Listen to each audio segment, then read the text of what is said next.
Good afternoon, Hurricanes. Today is Wednesday, March 23rd, 2022. I'm Juliette Valle. And I'm Justice Johnson. We begin today with the raging Russian invasion continuing, a Supreme Court nomination that could make the history books. Tornadoes in Texas now tearing across the country, and one special moment for special cheerleaders. So don't go anywhere because NewsBreak starts right now.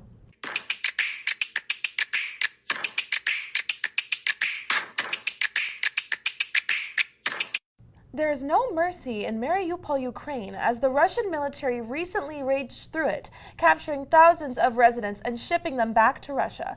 President Biden is now on his way to Brussels today in response to share his plan with allies about new sanctions and aid for Ukraine. Satellite images show fire, building destruction, and more after Russian forces took control of the city's left bank neighborhood on Tuesday. The city once contained more than 450,000 residents, but now it only contains rubble. Residents are fleeing, but they don't know where to go. I'm 84, and this was the first time in my life when I felt horror. I couldn't believe it happened. It was just a shock. I couldn't believe it, but this is the reality my family and I had to face. The U.S. State Department says it is time to end the conflict.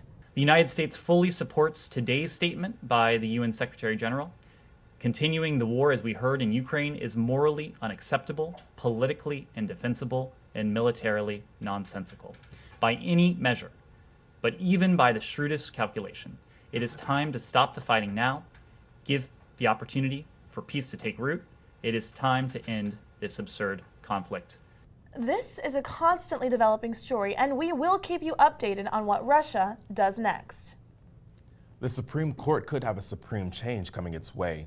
Supreme Court nominee Judge Ketanji Brown Jackson is on the hot seat at this hour in her confirmation hearings, which began Monday. Both Democratic and Republican senators opened the hearings with speeches lasting for almost 4 hours. Two of her colleagues introduced Jackson, and then she talked about her background and her beliefs. My parents moved to Washington, D.C.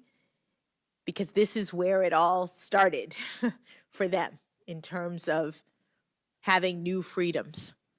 And I was born here on that hope and dream. I was born here with an African name that my parents gave me to demonstrate their pride in who they were and their pride and hope in what I could be. Brown's legal career started with clerking for Justice Stephen Breyer, who she says gave her the greatest job that any young lawyer could ever hope to have. She hopes this experience helps the senators at the confirmation hearing confirm President Biden's nominee. If confirmed, Jackson will become the first Black woman to serve on the High Court. Historically, 108 out of the 115 Supreme Court justices have been white men. Many believe Brown's appointment to the Supreme Court would be a groundbreaking opportunity for the highest court in the nation to get closer to representing all American people. Texans are cleaning up after a whirlwind of events following a storm system unleashing 25 tornadoes across the state on Monday. This includes 2 causing serious damage to more than 1,000 homes after generating additional twisters Tuesday as it moved east, wreaking havoc on Mississippi. As of 7 p.m. Tuesday, the National Weather Service's Storm Prediction Center says they documented 18 tornadoes heading east. Plus, the National Weather Service reported that a, quote, large and extremely destructive tornado struck the New Orleans area. Tornado warnings were in effect for eastern Louisiana, southern Mississippi, a majority of Alabama, and a stretch of the Florida Panhandle. The tornadoes have left around 52,000 people without power, nearly 32,000 of them in Texas alone, according to PowerOutage.us. In the aftermath of Monday's torrential downpours, Texas Governor Greg Abbott declared the area a disaster. I have issued a disaster declaration for 16 counties at this time. What this declaration does, it ensures that Houston County is going to have the resources they need to be able to respond to this devastating storm, as well as it will accelerate the process for which they can be able to recover, to make that recover happen a lot quicker. Abbott says that it is a marvel more people were not injured, especially at places like Jacksboro Elementary School, where several students were seeking shelter after the auditorium was substantially wrecked by the storm. We now turn to our reporter Ajada Gabriel at The Vert to tell us about one cheerleading team's meaningful qualification to the World Championship. Ajada, what can you tell us? Thanks, guys. one cheerleading team is having an extra reason to be cheerful. The cheer team, the South Jersey Storm Twisters, found out Monday that they qualify for the World Cheerleading Championship. And what makes this so special?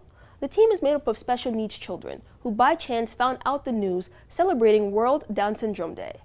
They are one of 5 teams selected by the cheerleading organization to compete in Disney World. The team members can't decide if making Worlds or a trip to Disney is the bigger win, though. I'm so excited that I'm going to Worlds, and I might be going on the Nemo ride when I go to Epcot. The competition happens at the end of April, and with it taking place where dreams are said to come true, hopefully this team's dreams of winning comes true too. Back to you guys at the desk. What an awesome opportunity for them. I'm so excited. And they're doing it in the happiest place on earth. That's all we have time for today. Thanks for tuning in, and we'll see you back in the studio on Friday for our next episode. Have a great week back to class, Hurricanes, and go Canes in the NCAA Sweet 16 on Friday.